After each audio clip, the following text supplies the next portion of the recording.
ಬಾಳು ಅವರೇ, ಮಾಲಾಶ್ರೀ ಅವರೇ, ಈಗ ನಿಮ್ಮ ಮುಂದೆ ಅಲ್ಲಿ ಒಂದು ಡಾಟ್ ಬೋರ್ಡ್ ಇದೆ. ನೀವು ನಿಮ್ಮ ಭಿನ್ನಾಭಿಪ್ರಾಯದ ಪ್ರಶ್ನೆಗಳನ್ನ ಕೇಳಿದಾದ್ಮೇಲೆ ನಿಮ್ಮ ಫೋಟೋ ಹಾಕಿದಾರಲ್ವಾ ಆ ಡಾಟ್ ಬೋರ್ಡ್ ಅಲ್ಲಿ, ಆ ಫೋಟೋಗೆ ಡಾಟ್ ನ ಎಸೆದು ನಿಮ್ಮ ಭಿನ್ನಾಭಿಪ್ರಾಯವನ್ನ ಕಡಿಮೆ ಮಾಡ್ಕೋಬಹುದು. ಓಕೆನಾ? ಅವ್ರು ಕೊಡುವಂತ ಉತ್ತರ ನಿಮ್ಗೆ ಏನಾದ್ರು ಇಷ್ಟ ಆಗ್ಲಿಲ್ಲ ಅಂತಂದ್ರೆ ಮತ್ತೆ ಇನ್ನೊಂದ್ಸಲ ಡಾಟ್ ನ ಎಸಿಬಹುದು. ಓಕೆ, ರೆಡಿ ಇದೀರಾ? ರೆಡಿ. ನಿಮ್ಮ ಸಮಯ ಶುರುವಾಗ್ತದೆ ಈಗ. ನನ್ನ ಪ್ರಶ್ನೆ ಏನಪ್ಪಾ ಅಂತಂದ್ರ, ಹೆಜ್ಜೆಗೂ ಕೋಪ ಮಾಡ್ಕೋತಾಳ, ಅದು ಯಾಕ ಏನ ಅಂತ ನಾವು ಕೇಳಕ್ ಹೋದ್ರು ಇನ್ನೂ ಜಾಸ್ತಿ ಕೋಪ ಮಾಡ್ಕೋತಾಳ. ಆ ತರ ಮಾಡ್ಕೊಂತ ಹೋದ್ರ ನಮ್ಮ ಜೀವನಕ್ಕೆ ಎಲ್ಲಾದ್ರೂ ಒಂದ್ ಕಡೆಯಿಂದ ಯಾವುದೋ ಒಂದ್ ಕಡೆಯಿಂದ ಎಫೆಕ್ಟ್ ಆಗ್ಬೋದು ಅಂತ ನಾ ಅನ್ಕೋತೀನಿ. ಬಟ್ ಇದನ್ನ ಚುಚ್ಚಾಕತ್ತೀನಿ ಅಂತ ಬೇಜಾರು ಮಾಡ್ಕೋಬೇಡ. ಇದು ಬರೀ ಬಾಣ ಅಲ್ಲ, ಇದು ಪ್ರೇಮದ ಬಾಣ.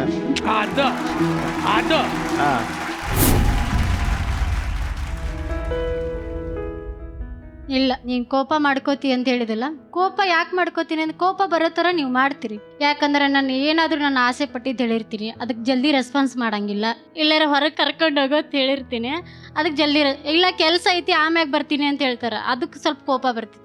ನನಗೂ ಸ್ವಲ್ಪ ಟೈಮ್ ಕೊಟ್ಟು ಕರ್ಕೊಂಡು ಹೋಗ್ಬೇಕು ಅಂತ ನನ್ನ ಅಭಿಪ್ರಾಯ ಅಷ್ಟೆ. ಅಲ್ಲ, ಜೀವನದಾಗ ಏನ್ ಟೈಮ್ ಕೊಡೋದು ಚಿನ್ನ, ಜೀವನಾನ ಕೊಟ್ಟ ನಿನಗ ನಾನು.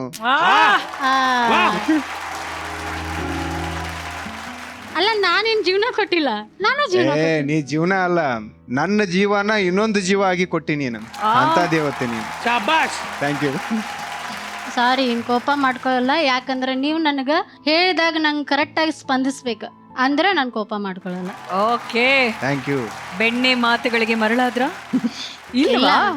ಓಕೆ, ಆಗಲ್ಲ, ಅಷ್ಟು ಈಸಿಯಾಗಿ ಆಗಲ್ಲ. ಆಗಲ್ಲ. ಪ್ರಶ್ನೆ ರೆಡಿ ಇದೆ ಅಲ್ವಾ?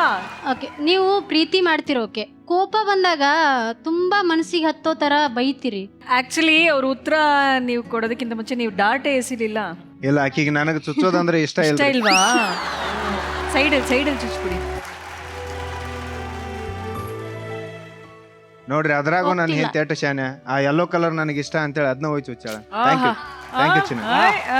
ಅಂದ್ರೆ ನಾನು ಹೆಂಗಿರ್ತೀನಿ ಅಂದ್ರೆ, ನನಗೆ ಸುಖ ಸುಮ್ದ ಯಾವ್ದಕ್ಕೂ ನಾ ಕೋಪ ಮಾಡ್ಕೊಳ್ಳಲ್ಲ. ಅಂದ್ರ ನಾವೊಂದೇನೋ ಮಾತಾಡಿರ್ತೀನಿ, ಅದಕ್ಕೆ ಅವಳು ಒಂದೇನೋ ಮಾತಾಡ್ತಾಳ, ಹಿಂಗ ಬರ್ತಾ ಬರ್ತಾ ಬರ್ತಾ ಅದು ದೊಡ್ಡದಾಕತಿ. ಖಂಡಿತ ನನ್ನ ಕೋಪದಿಂದನ ಇಷ್ಟೆಲ್ಲ ಆಕತಿ ಅನ್ನೋಂಗಿತ್ತು. ಅಂದ್ರೆ ನಾನ ಎಷ್ಟು ಕಂಟ್ರೋಲ್ ಮಾಡ್ಕೊಳಕ್ ಸಾಧ್ಯ ಐತಿ ಅಷ್ಟು ನಾ ಕಂಟ್ರೋಲ್ ಮಾಡ್ಕೋತೀನಿ. ಮತ್ತ ಇನ್ನೊಂದೇನಂದ್ರ, ನನಗೆ ಓದ್ಬೇಕಂತ ಆಸೆ, ನಾನು ಸ್ವಂತ ದುಡಿಬೇಕು.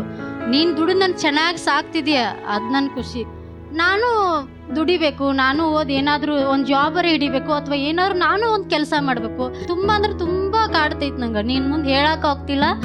ಇವತ್ತು ನಂಗೆ ಆ ಸ್ಟೇಜ್ ಸಿಕ್ಕೈತಿ, ಅದ್ರ ಮೂಲಕ ನಿನ್ಗೆ ಹೇಳ್ಕೊಳತ್ತೀನಿ. ಅದನ್ನ ನೀವು ಸಪೋರ್ಟ್ ನಂಗೆ ಹೆಂಗೆ ಕೊಡ್ತೀರೋ ನಿಮ್ಗೆ ಕೊಟ್ಟಿವಿ. ಎಷ್ಟು ಓದಿದ್ಯಾ Malashree? Second PUC. Second PUC ಮುಗಿಸಿದ್ಯಾ? ಮುಗಿಸಿದ್ದೀನಿ. ಪಾಸ್ ಆಗಿದ್ಯಾ, ಫೇಲ್ ಆಗಿದ್ಯಾ? ನಿಜ ಹೇಳು. Rank ma'am. ಓದಿನೇ, ಅಯ್ಯೋ ದೇವ್ರೆ. ಮತ್ತು ಓದ್ಲಿ ಬಿಡು. ನನ್ನ ಆಸೆ ಏನಪ್ಪಾ ಅಂತಂದ್ರ, ಮನ್ಯಾಗ ಒಬ್ಬ ಮಗ ಅಂತದಾನ. ನಮ್ ತಾಯಿ ನನ್ ಜೊತೆ ಇದ್ರೆ ನಾ ಎಷ್ಟು ಖುಷಿ ಪಡ್ತೇನೋ ಅಷ್ಟು ಖುಷಿ ಆ ಪಾಪಗೂ ಇರ್ತೈತಿ. ನಾವು ತಿಳ್ಕೊಂಡವ್ರ ನಾವು ಅಷ್ಟು ಖುಷಿ ಪಡ್ತೀವಿ ಅಂದ್ರೆ, ಏನೂ ತಿಳಿಲ್ದಾರ ಅವ್ವ ಅನ್ನೋ ಮಾತು ಬಿಟ್ರೆ ಏನೂ ಬರಂಗಿಲ್ಲ ಅವಂಗ. ಮನೆಯಲ್ಲಿ ಕುತ್ಕೊಂಡು ಓದ್ಬೋದು. ಮನೇಲಿ ಓದಿದ್ರಿ ಏನಪ್ಪಾ? ನನಗದು ಇದ ಫಸ್ಟ್ ಟೈಮ್ ಆಕೆ ಇಲ್ಲ ಮ್ಯಾಮ್, ನಾನು ಹೇಳಿದೀನಿ ಅವ್ರಿಗೆ. ಅಂದ್ರೆ ಹಿಂಗ ಇಷ್ಟ ಡೀಟೇಲ್ ಆಗಿ ಹೇಳಿದ್ದೆ ಫಸ್ಟ್ ಗೊತ್ತಿಲ್ಲ ಕಣಮ್ಮ. ನಾನು ಕಲ್ತದ್ 3ನೇ ಕ್ಲಾಸ್. ನನ್ನ ಕಾಲೇಜ್ ಹೆಂಗಿರ್ತೈತಿ ಅಥವಾ ಓದೋದ್ ಹೆಂಗಿರ್ತೈತಿ ಅದನ್ನ ಅಲ್ಲೇ ಹೋಗಿ ಕಲಿಬೇಕಾ, ಇಲ್ಲೇ ಬಂದು ಅಲ್ಲ, ಕಲಿಬೇಕಾ? ಎಕ್ಸಾಮ್ ಕಟ್ಟೋದಷ್ಟೇ, ಓದೋದೆಲ್ಲ ಮನೇಲಿ ಓದ್ತಾಳವಳು. ಆ ಎಕ್ಸಾಮ್ ಎಷ್ಟು ದಿವಸ ಇರುತ್ತೋ ಅಲ್ಲಿ ಹೋಗಿ ಪರೀಕ್ಷೆ ಬರೆಯೋದಷ್ಟೇ. ಆ ತರ ಆದ್ರೆ ಮಾಡ್ಬೋದು. ಮ್ಯಾಮ್, ಲಾಸ್ಟ್ ಒಂದು ಕ್ವಶನ್ ಕೇಳ್ಬೋದಾ? ಇನ್ನೂ ಇದೆಯಾ ಪ್ರಶ್ನೆ? ಅಲ್ಲ, ಆಕೆ ಹಸದ ಹುಲಿನ ತಂದು ಇಲ್ಲಿ ಕುಣಿಸ್ದಂಗ. ಲಾಸ್ಟ್